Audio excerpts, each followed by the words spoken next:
Não é segredo pra ninguém que Chaves é um dos maiores sucessos do Brasil. Eu? Mas que não... Chaves. E toda vez que alguém fala do seu personagem favorito, 97% das vezes é por causa do Seu Madruga. Não. Sim. Não. Ora sim! Porque todo mundo acha que o Seu Madruga é meio brasileiro, sabe? Ele passa uns perrengues na vida, ele deve 14 meses de aluguel, ele trabalha de tudo quanto há pra tentar se sustentar, coisa que muita gente se identifica, né? Isso.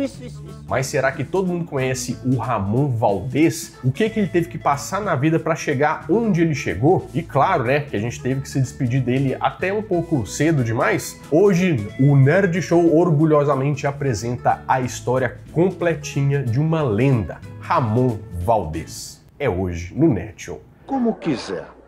Mas já!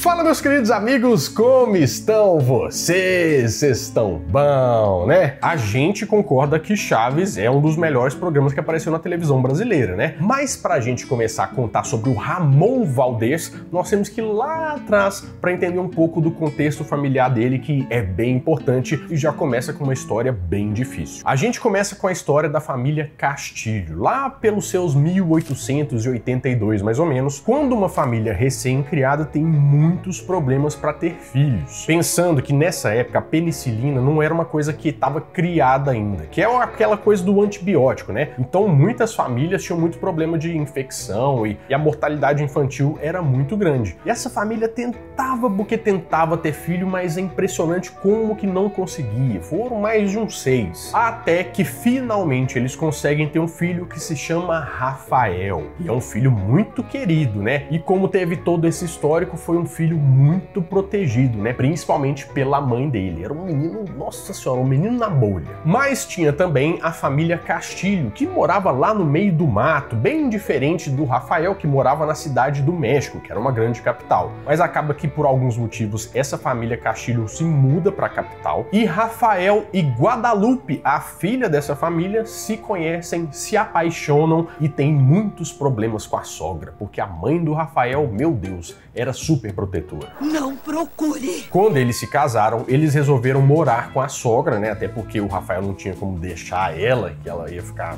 meio doida assim, né? Por quê? E acabou que os primeiros filhos do casal foram nascendo. E o Ramon Antônio Esteban Gomes Valdez Castilho foi o 6º filho, nascendo em 1924. Que nomezinho grande, hein? Como eu te falei, eles estavam morando na cidade do México, né? Mas só que um ano depois do Ramon nascer, eles se mudaram para uma cidade que se chamava Vera Cruz. E um ano depois, o Rafael, que era o pai do Ramon Valdez, recebeu uma oferta de trabalho em uma outra cidade, que se chamava Juárez, que ficava bem na divisa ali do México com os Estados Unidos. Do outro lado, já era uma cidade do Texas. E eles se mudaram para lá com 8 filhos, porque já tinham 8 nessa época, né? E a sogra foi junto, a Angelita. Ela era uma pessoa difícil, né? Mas nessa época, como os filhos do casal começaram a nascer, ela já foi ficando mais fácil, assim, o coração dela foi ficando mais mole, ela se tornou uma grande mãe para esses meninos também. O Rafael, que era o pai do Ramon Valdez, recebeu uma oferta de trabalho para trabalhar na alfândega. Era um trabalho meio difícil, mas que pagava melhor, porque se ele tá bem na divisa ali com o Texas, ele tinha muito trabalho a ser feito. E temos que lembrar também que nos anos 20 rolou uma coisa lá nos Estados Unidos que se chamava a Lei Seca, onde o governo proibiu todo mundo de vender qualquer tipo de álcool, né? Então o pessoal atravessava essa fronteira e ia entornar um caneco lá no México. Mas só que os vários irmãos, junto com Ramon Valdez, passam a infância lá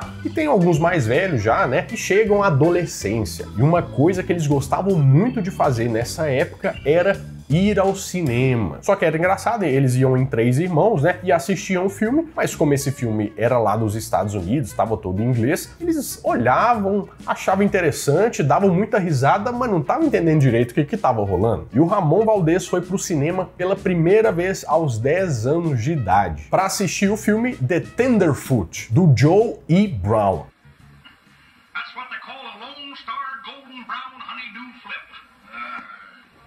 Mas aí os irmãos, aqueles irmãos encapetados, que a gente sabe como é que é, né? Começa a olhar pro cara da tela, começa a olhar pro Ramon Valdez, começa a olhar pro cara da tela e fala assim, mas ele parece com esse cara do filme, né? E começaram a colocar o apelido nele, de Joey. E começaram a chamar ele de Joey, e ele, para, não faz isso, né? Joey pra lá, Joey pra cá, e começou a zoeira, né? Mas tem uma história muito interessante sobre uma coisa que você sempre viu no Seu Madruga, né? No Ramon Valdez, e talvez não sabe a história. A tatuagem. Você já percebeu que ele tem uma tatuagem de um veleiro? Pois é, ele fez essa tatuagem quando ele tinha 20 anos de idade, e numa época onde tatuagem não era uma coisa tão aceitável assim, né? Só os marginais e os marinheiros, meu papai, tinham tatuagem. Quando ele apareceu com esse veleiro em casa, né? Que ele tatuou porque ele e os irmãos gostavam muito do mar e tal. Meu Deus do céu, quase que as vó caíram pra trás, as mães, todo mundo quase foi pro saco. Mas depois de um tempo, a família toda resolve voltar para a cidade do México, e como agora o irmão dele mais velho já estava um pouquinho mais trabalhando, né? Ele começou a se enveredar por uma nova área que estava acontecendo lá no México, o cinema. O que a gente pode inclusive chamar de a era de ouro do cinema mexicano. Brindo por ella, por las mujeres.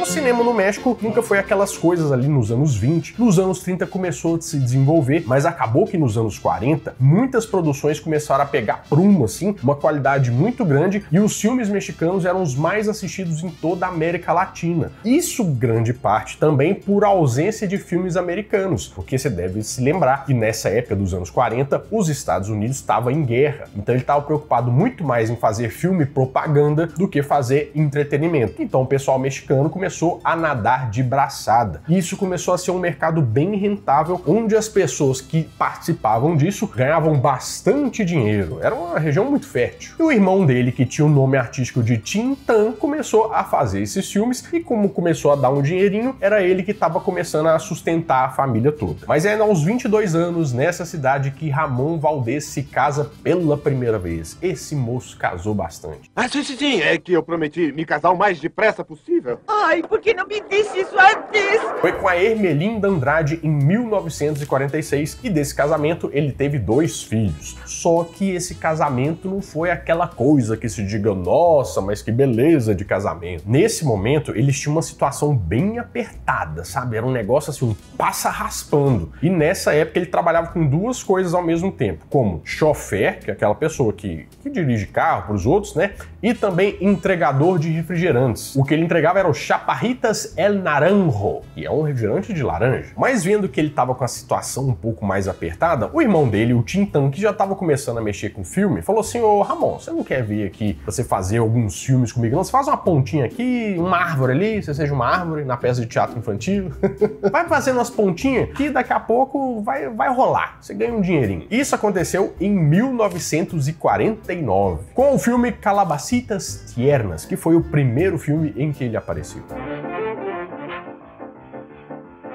Nesse filme, ele fez o papel de Willy. E o filme era até em preto e branco, mas estava começando ali de algum lugar, né? Mas aquele negócio, o casamento já não ia muito bem. E como ele começou a ir pro cinema, sempre era muita coisa, muito trabalho, tinha que sair nos horários meio malucos assim, né? Era um terreno inóspito para criar um casamento. E também, vamos dizer que sempre tinham mulheres muito bonitas no cinema, né? E depois de 10 anos casados, né? O casamento chegou ao fim. E a partir daí, ele começou a fazer várias pontinhas em uns filmes. Soy Charro de Levita, de 1949, Novia a la Medida, de 1949 também, El Rey del Barrio, de 1949, La Marca del Zorrillo, de 1950, Simba el Mareado, de 1950, El Revoltoso, de 1951, Ay Amor, Como Me Has Puesto, de 1951, Manténme Porque Me Muero, de 1951 também, e Las Locuras de Tintán, de 1952, esse era o irmão dele, ele já estava começando a ficar bem famoso nesse mercado. Mas chega 1957 e Dom Ramon, um homem conquistador bonito, né? Ele era um rapaz garboso. Eu não sou feio. Não, o senhor parece até um artista de cinema. Eu? Sim, a Chita do Tarzan. Chega ao seu segundo casamento. Ele se casou com uma artista, né, que já tinha uma fama lá, tinha gravado alguns discos, e o irmão dele tinha casado com a irmã dessa moça. Os irmãos casaram com os irmãos. Olha só que interessante. Era todo mundo muito talentoso e daí, com certeza, ia sair algum fruto. Nessa parte da história, o irmão dele já tá bem de vida, sabe? O Tintin, nossa senhora, maior Tintin, tá cheio da grana, tá fazendo bastante filme, bastante sucesso, só que mesmo trabalhando com ele nessa época aí, o Ramon Valdez levava uma vida muito simples, nossa, mas demais da conta. Simples no sentido de criar galinha, levar a ração dos bichos, ele plantava muita coisa, a partir daí ele já tinha 4 filhos, então ele precisava trabalhar bastante para sustentar essa família, e é aí que ele teve vários e vários empregos, ele já trabalhou de tudo que você pode imaginar. Te lembra alguém? Né? Lá mais pra frente, ele já foi carpinteiro, vendedor de comida, mecânico, chofer, eletricista, pintor. Inclusive, chofer, é bom a gente até salientar aqui que ele foi chofer do irmão dele. O Tintin, ele tinha vários carros importados, aqueles Puma, aqueles muscle cars americanos, ele tinha disso tudo, né? Então o irmão dele, não pra espizinhar, mas no sentido mais de tipo assim, putz, eu tô vendo que meu irmão tá precisando, para eu não precisar dar esse dinheiro, ele fazia ele ter um trabalho, né? Fazer ele levar ele com um carro para poder pagar ele de alguma forma. O Ramon Valdez, inclusive, fazia até tortilha de sardinha para vender, sabe? E quando eles não vendiam, eles comiam esse negócio também. A vida era apertada. E levando essa vida do jeito que ele estava levando, ele também gravava alguns filmes, né? Mas vocês acreditam que ele tinha realmente problemas para pagar o aluguel? A gente percebe que realmente o personagem dele, o Seu Madruga, né, o Dom Ramon na versão original, é ele. Ele tá fazendo ele mesmo. Mas foi próximo dessa época também que ele recebeu um duro golpe, que foi a morte do seu pai, o pai Rafael, por uma leucemia. Foi uma coisa muito triste para toda a família, que era muito junta. E foi perto dessa época também que ele fez um papel bem diferentão num dos filmes do irmão dele, que era o Tintanson Crusoe, em que ele fazia um personagem que você já deve ter visto as fotos na internet aí, bem diferentão. Tá parecendo meio o Abominável Homem das Neves, não tá parecendo? Mas é aí que aparece um filme na vida dele que praticamente mudou tudo, que era Cada Quem Su Lucha. Mas mudou como? É o seguinte, ó, a família mudava muito de casa, eles tinham muitos problemas por causa do aluguel mesmo, e chegou um dia em que o Ramon Valdez chegou de caminhão ali e falou assim, uai, nós vamos mudar de novo? Mas não, ele chegou com 2 camas de presente para os filhos dele, que tinham umas camas bem quebradas, detonadas, que tinha que fazer várias gambiarras para eles dormirem. E ele trouxe essa notícia falando, nossa, eu fechei um filme pra fazer, mas você não recebeu ainda, porque naquela época você recebia depois e tal. Eu falei assim, não, mas eu conheço o diretor, e o diretor me adiantou, eu consegui comprar. E por acaso, quem era o roteirista desse filme? Roberto Bolanhos. Caso você não saiba quem é o Roberto Bolanhos, é o Chaves, o Chespirito. E ele não sabia, mas esse dia ia mudar a vida dele para sempre. Tanto que em 1968 ele foi chamado para fazer um programa de televisão. Junto de quem? Junto das pessoas que ele tinha trabalhado, que tinham gostado bastante do trabalho dele. Lo recordaba, me dio mucha risa. Bueno, yo creo que Ramón Valdés ha sido mi cómico favorito. Nadie me ha hecho reír tanto como Ramón Valdés. Tinha praticamente todo mundo que você viu no Chaves, mas não chamava Chaves ainda. O programa chamava Sábados de la Fortuna. Era como se fosse um programa de variedades que tinha várias coisas. Ia ter um quadro de 10 minutinhos lá, em que o Roberto Bolanhos criou o Los Gênios de la Mesa Quadrada. Gostaram do meu espanhol? Não. Sim. Não. Con Rubén Aguirre, Ramón Valdés, María Antonieta de las Nieves y Chespirito. Libretos de Roberto Gómez Bolaños. Nesse programa, algumas perguntas eram feitas por um distinto conselho de pessoas, né? E essas pessoas tinham que responder de uma forma mais ácida, assim, sabe? Como se fosse o Saraiva, pergunta idiota, tolerância zero. Era um sketch de 10 minutos, né, dentro daquele programa, só que acabou que o programa em si não deu tão certo assim, o lá do sábado e tal, e eles quiseram colocar esse programa, esse sketch de 10 minutos com um programa de meia hora, e mudou de nome para Chespirito e La Mesa Quadrada, em que agora eles tinham mais liberdade criativa. E desse lugar aí saíram vários dos personagens que a gente ia ver em 1971, com um novo programa que eles estavam criando e chamaram esse pessoal todo para fazer, El Chavo del Ocho. Olha só. Interpretado por el super comediante Chespirito, Ramón Valdés como Don Ramón. E assim, eu nem preciso te falar que o programa começou a dar certo, né? Mas a partir dos anos 70, o Ramón Valdés não fez só o Chaves, como ele também começou a fazer outras apresentações ao vivo. Mas isso esporadicamente, né? Ele se apresentava em circos, e não vejo se apresentar em circo de um jeito meio tipo, foi pro circo. Não, era o lugar mais legal de você fazer alguma coisa, sabe? E ele também não podia se apresentar tanto assim, porque em 1975, o Chaves era o programa mais visto da televisão latino-americana. E 76 foi o auge do sucesso. O negócio estava estourando de fazer sucesso. Claro que a apresentação aqui, ali, o cascalho começava a cair. E era bom para ele fazer essas apresentações, porque normalmente o pessoal pagava em dólar, que realmente era, né, vocês sabem como é que é. Mas foi em 1981 que ele deixou o programa do Chaves. Hoje mesmo começo a empacotar minhas coisas. E à tarde, eu saio da vila. E assim ele começou a se apresentar por vários e vários lugares com cada vez mais frequência. Ele já tinha uma certa fama e todo mundo estava atrás do Dom Ramón. Todo mundo queria ele no programa. E é legal ver como é que era a simplicidade dele. Ele não precisava de muita coisa, ele sempre ficava no camarim dele nas apresentações, bebia uma Cuba Libre, que era um negócio que ele gostava pra caramba, tocava o violão, que ele gostava muito, ouvia as músicas e fazia o seu show, que normalmente durava uns 45 minutos, falando sobre a Pantera Cor-de-Rosa, uma versão lá, e todo mundo adorava. Mas só que a gente sabe que essa história também tem uma parte um pouco trágica, um pouco triste. Eu te contei que ele gostava muito de cinema quando ele era pequeno, né? Mas se tinha uma coisa que era legal no início dessa indústria do cinema, era as pessoas fumarem. Nossa, todo mundo achava sensacional, aquelas pessoas descoladas, fumando, e todo mundo, nossa, eu quero fumar também. E acabou que nessa época ele começou a fumar, e a vida inteira você via ele com um cigarro na mão. Mas assim, tem relatos, por exemplo, do filho dele, que falava que ele fumava 3 maços por dia. E que até nas gravações do Chaves, né, quando ele acordava, entrava de manhã, fumava. Aí ia pro banheiro, fumava. Lia o roteiro do episódio do Chaves do dia, fumava de novo. Até lá na gravação ele fumava também. Mas só que chega em 1984, e é estranho que durante essas apresentações todas, né, o Ramón Valdés começou a ter uma forte dor no estômago. Mas sabe aquela coisa que você vai, mas depois a gente dá uma olhada, vai deixando esse negócio pra lá e vai olhando. Chegou um ponto em que ele teve que ir pro hospital pro pessoal fazer todos os exames para ver o que poderia ser aquilo. Ele já não estava comendo muito bem, nada ficava no estômago dele. E em 1985 não teve jeito, ele teve que investigar esse negócio. Dia 23 de agosto ele fez todos os exames. E no dia 26 ele já foi internado para fazer uma cirurgia. Aí depois falaram, né, com a família que estava toda esperando lá, não, a cirurgia deu certo e tudo, pra gente, né, dar uma olhada aqui, precisava fazer o procedimento cirúrgico. Mas esse médico chamou o filho, a ex-esposa dele lá, né, num canto, e falou assim, a gente precisa conversar. E quando fala que precisa conversar, a gente já sabe que o negócio não é muito bom. E ele revelou que o Ramón Valdés, na verdade, tinha tido um câncer no estômago e que tiraram na cirurgia 3/4 do estômago dele.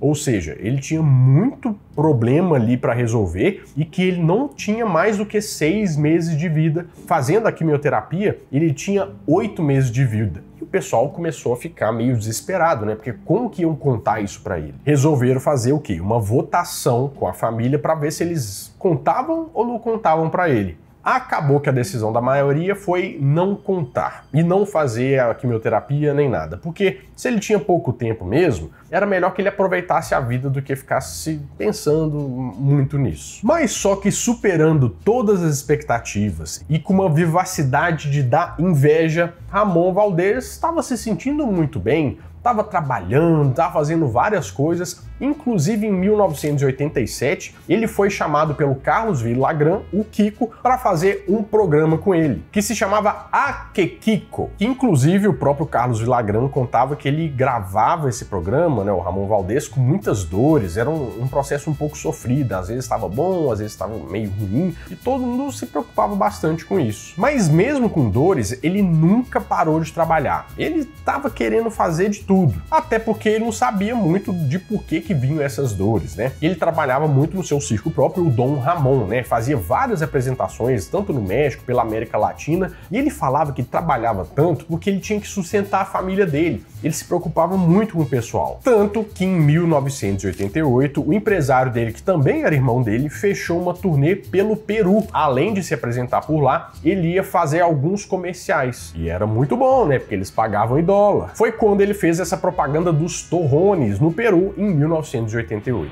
E miren com que turrón me vine encontrar. Com o turrón San José. Essa viagem para o Peru foi um pouco emblemática. Durante os voos ele foi sentindo muito mal e foi sentindo que as pernas dele começaram a doer muito. Em um determinado momento até pararam de responder. Por lá mesmo ele fez um exame, né? E os médicos peruanos falaram que isso pode ser uma osteoporose mais violenta e tal. Ele falou assim, beleza, quando eu voltar pro México, então eu dou uma tratada nisso com o meu médico. Mas só que realmente ele começou a ficar bastante debilitado e quando ele foi fazer os exames no México, eles perceberam que aquilo não era osteoporose. As imagens do exame mostravam que era metástase. E para que você que não sabe, metástase é quando o câncer já se espalhou pelo corpo inteiro. Então é como se ele tivesse indo aos poucos. Naquele momento, Ramon Valdés não tinha mais do que 1 mês, talvez 2 meses de vida. E foi em 1988 que, infelizmente, Ramon Valdés, o Seu Madruga, deixou esse mundo. Mas deixou uma mensagem muito legal para todos nós, né? Ele viveu aquilo que ele estava interpretando, por isso que eu acho que a gente se identifica tanto com ele. Eu acho que é sempre legal a gente conhecer as histórias das pessoas que marcaram a nossa vida, né? Porque para muita gente pode ser só um programa, para outras pode ser muito mais do que isso, mas as lições que essas pessoas trazem pra gente, com certeza vão deixar uma marquinha pra gente para sempre.